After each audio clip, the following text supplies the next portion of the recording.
une campagne bourguignonne du XIXe siècle, avant même que le soleil ne se lève, Marguerite, jeune domestique, est déjà au travail, au champ. Fourche en main, elle étale le fumier, stoïque malgré le froid et l'odeur.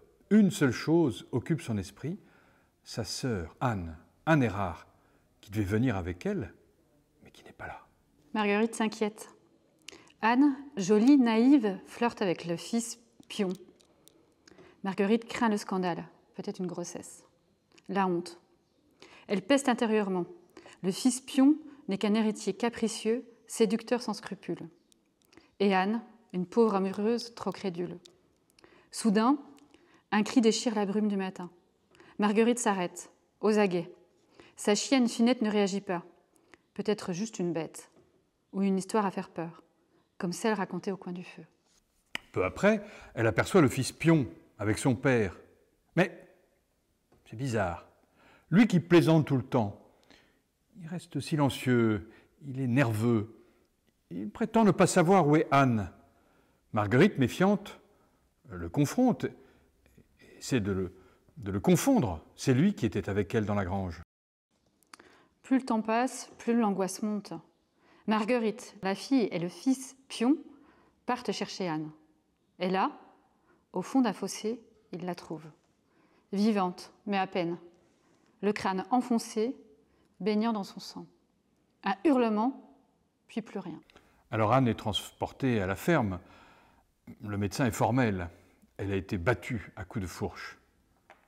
C'est un homme, pas une bête, qui a fait ça. Anne meurt quelques heures plus tard, dans les bras de sa sœur Marguerite. Au village, tout le monde murmure. Et si c'était le fils pion? Un précédent. Il a déjà eu, et il a eu avec une histoire avec une autre fille qu'il a mis enceinte. Un père qui l'avait menacé. Un fils qui aurait paniqué. Du coup, les gendarmes enquêtent. Une empreinte est trouvée sur les lieux du crime. Trop grande pour une femme. Et les chaussures du fils pion. Exactement les mêmes que celles trouvées sur le lieu du crime. Il est arrêté. La vérité éclate. 3 jours plus tard, Anne est enterrée. Marguerite, brisée, quitte la ferme. Elle ne reviendra jamais. Le village retrouve peu à peu sa tranquillité, mais le mystère demeure. Pourquoi? Peur, orgueil ou pur égoïsme? En tous les cas, le fils pion, reconnu coupable, est guillotiné en 1827. Toute cette histoire, elle est contenue dans ce dossier que nous avons devant nous, un dossier d'assises. Il y a un très beau plan qui en a été extrait et sur lequel on va se promener pour voir un petit peu les lieux du crime. Et au fond, dans toutes ces pièces de l'instruction, eh bien, il y a des données redondantes, mais il y a aussi des données qui se complètent. Et c'est en les croisant que le juge d'instruction va faire éclater la vérité et que Pion n'aura pas tellement de chances d'échapper à la guillotine parce que c'est lui qui l'a fait, c'était délibéré, il n'y a pas de circonstances atténuantes, donc c'est la guillotine pour lui. Voilà donc ce dossier d'assises. On y retrouve tous les témoins qui vont être interrogés par la gendarmerie à pied de ce mur, et puis tout le déroulé du coup de l'enquête, et puis après des différents procès, parce que c'est le jugement d'assises qui va condamner Valentin Pion, Robert Valentin Pion précisément, le fils Pion. Voilà la triste histoire d'Anne. C'est à nouveau un très beau plan, mais c'est une maigre consolation quand même. Et une belle empreinte de pied aussi qui a permis de confondre l'assassin. Et surtout parce que Valentin Pion avait d'abord accusé une autre femme. Mais grâce à cette empreinte de pied, ils ont pu confondre Valentin, puisque ça avait exactement la même mesure que son pied. Alors c'était il y a 2 siècles, il n'y avait pas d'ADN, mais il y avait quand même des techniques d'investigation qui permettaient d'atteindre la vérité. Moi, j'ai relu un petit peu le dossier avant ce podcast. Je me suis dit que quand même c'était une sacrée enquête, qu'ils avaient vraiment interrogé le moindre témoin. Ça n'a pas du tout été pris à la légère, quoi.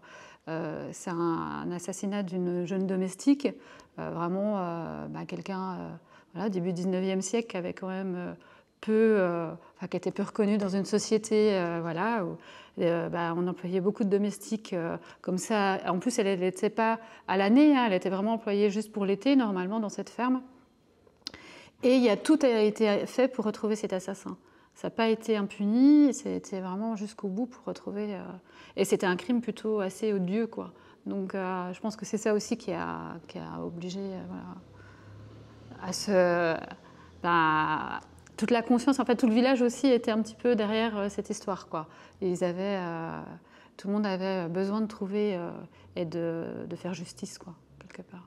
Oui, on n'appelait pas ça encore un féminicide, hein, il y a 2 siècles, mais en effet, comment dirais-je, même si on est dans une société assez patriarcale, je mets des guillemets parce que voilà, c'est des termes qui sont sujets à discussion historique, force est de constater que justice a été faite, même si en effet la surface sociale de cette jeune domestique n'était pas très importante, quoi.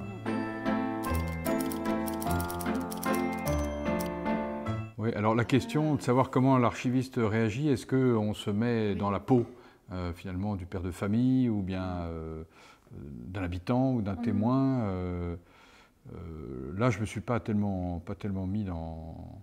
Non, c'est quand même il y a 2 siècles.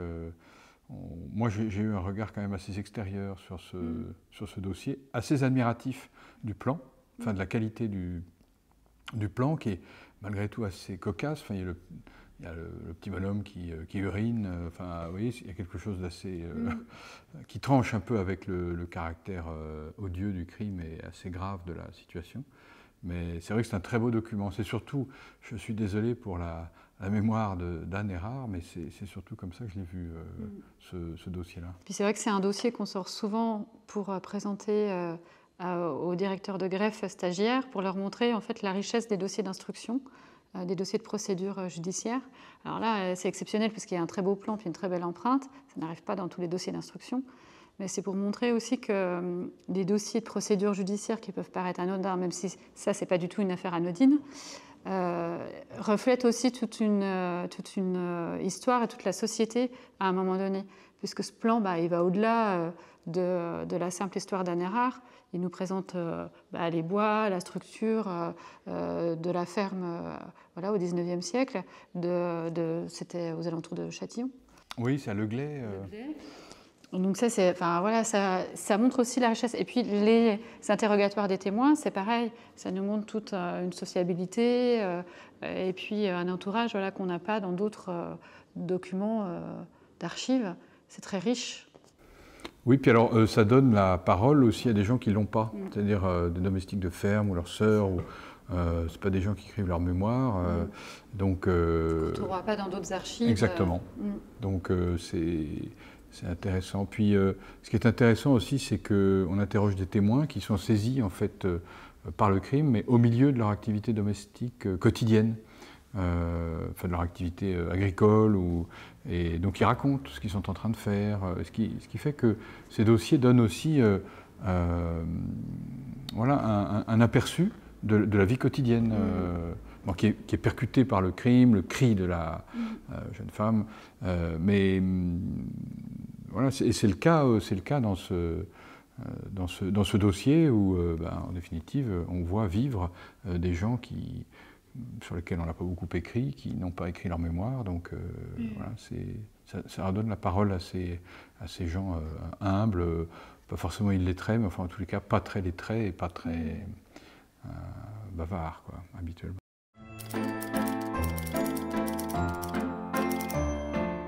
Alors, elle n'était pas enceinte. Non. C'est la première chose qu'ils ont demandé au médecin légiste. Enfin, c'était pas un médecin légiste, mais il a servi de médecin légiste quand ils ont constaté le décès. Ils ont regardé tout de suite si elle était enceinte, puisque la rumeur courait dans le village que Valentin Pion l'avait justement mise enceinte. Et c'est une des premières choses qu'il a demandé lui aussi. Voilà. Donc, et je pense que peut-être le fait qu'elle n'ait pas été enceinte a peut-être aussi rendu le crime encore plus... alors, c'est paradoxal, mais peut-être encore plus odieux, parce que finalement, quelque part, elle n'avait peut-être pas fauté, donc voilà. Mais elle avait dit non. sans doute, à Voilà, Valentin sans Pion, doute. en disant, voilà, puis ce gaillard, avec une réputation déjà pas fameuse, elle n'avait pas du tout envie voilà, de répondre favorablement à ses avances, et lui, ça l'a énervé, mais vraiment énervé.